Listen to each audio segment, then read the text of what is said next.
ever wanted to be on Jeopardy? Hi, it's me, Gabby Dunn, the other half of this channel.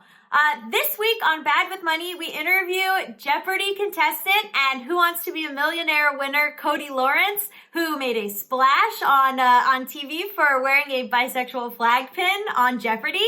I am obsessed with Jeopardy. I want to be a contestant on Jeopardy so bad. So I was so excited to talk about winning money on TV with Cody. And then also we talked to Dr. Rachel Volberg, who is an expert on gambling, about the high of winning money and what happens when we are winning money. So please enjoy this episode. It's super fun. And let me know if you've ever been on Jeopardy or know someone who's been on Jeopardy, and if I should try to get on Jeopardy. Okay, bye! Why are you going on these shows? First of all, I love trivia. I play on a weekly pub trivia team. It's just fun. I'm good at it. It's my sport. Mm-hmm. I like to say that now my two sports are trivia / game shows and guessing the value of items on Antiques Roadshow before they reveal the price. Because that's one of my favorite shows. Yeah. I mean, were those very different experiences?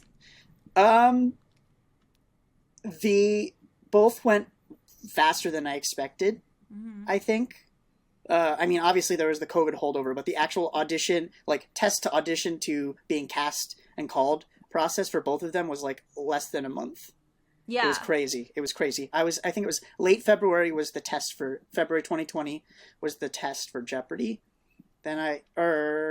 January was the test. February I had my audition, and the tape day was that day that the first NBA players came down with COVID, and that everything was falling, the sky was falling, and we were on the soundstage, and it felt like we were in this fallout shelter, we were closed off from the world without phones, and we just kind of heard secondhand all the stuff that was happening outside. It was really weird.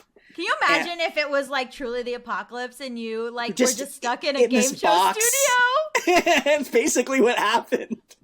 Wow. That is so much extra stress on top of having to memorize every single emperor of every single regime. I know. Wow. So, but so the reason that I do it is because I like it. Obviously it's a it's a way to make money. Definitely more money than I'm making at my current job. Right. Okay. So were you, this is a question that I think might have multiple answers, but were you more interested in the money or the glory? For Jeopardy and it depends on the show, I'd say. So those two shows, I think Jeopardy, more the glory. Millionaire, it's a little bit more even. That's what I thought. I thought you were going to say that. If Regis was hosting, I might say the glory, but it was Chris Harrison, and I'm I like Chris Harrison. Wow. And he made fun of me for liking Comic-Con, and I, you know how you think of something to say back after the fact. Oh my God. Yeah. Well, it was a little banter. I was going to be he was oh, well, I'm not planning to go. And I was going to be well, I'm not planning to go to Texas because that's where he's from. And I was that's what I should have said. And I was but you were on TV and sweating and you were I'm just trying to win money, Chris Harrison. Can you leave me alone? Yes. Can you not bully me? Yes. So wow. Yeah, I think that too, for Jeopardy, to me, it feels very much the money is almost secondary to wanting to get so many things right in a row. Exactly. Versus Millionaire, I feel you're watching the money climb in such a specific way that it is more about how much money you can win. It's in the title. Millionaire, it's money is it's money focused. And also, I've noticed, because I also studied for that a bit before I got on it, oh my God, my light fell. It's kind of a reading comprehension, the way that the questions are written now, at least. I don't know how they used to be written, might be a little simpler, but there's a key word in the question, and it qualifies the answers, where some of the answers could kind of be the answer, but this one, you have to be very specific. And I'm it's a reading comprehension more than trivia sometimes. What defines pathological gambling? Back in 1985, pathological gambling was defined as an impulse control disorder not elsewhere classified. So it got grouped into this very weird category, along with, I think it was kleptomania and trichotillomania, which is like pulling your hair. Yeah. When you pull your hair out, yeah. So, and the reason it was sort of classified there is that the psychiatrists who were just starting to study the disorder felt that it was related to problems that people had controlling their impulses. And what we've learned over the last 35 years is that, in fact, sort of neurologically and neurochemically, as well as behaviorally, pathological gambling is much more similar to addictions than it is to impulse control disorders.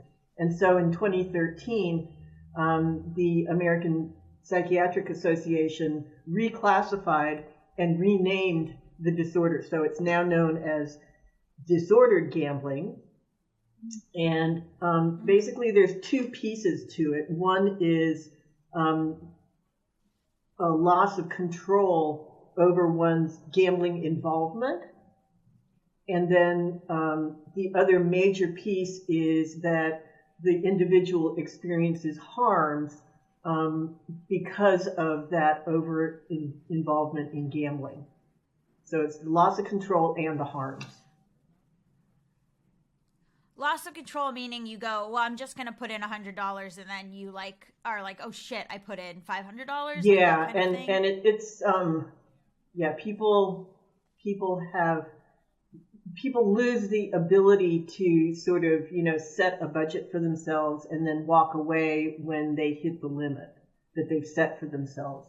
And people try different ways to sort of, establish control. Many people, even people who are not problem gamblers or pathological gamblers or disordered gamblers, very often people won't take their credit cards with them to the casino, or they, have a personal rule that they won't go to the ATM and pull out money. So people try different ways, and there actually are, tools that have been developed that people can use to sort of set a budget ahead of time before they're sort of in the midst of the gambling excitement.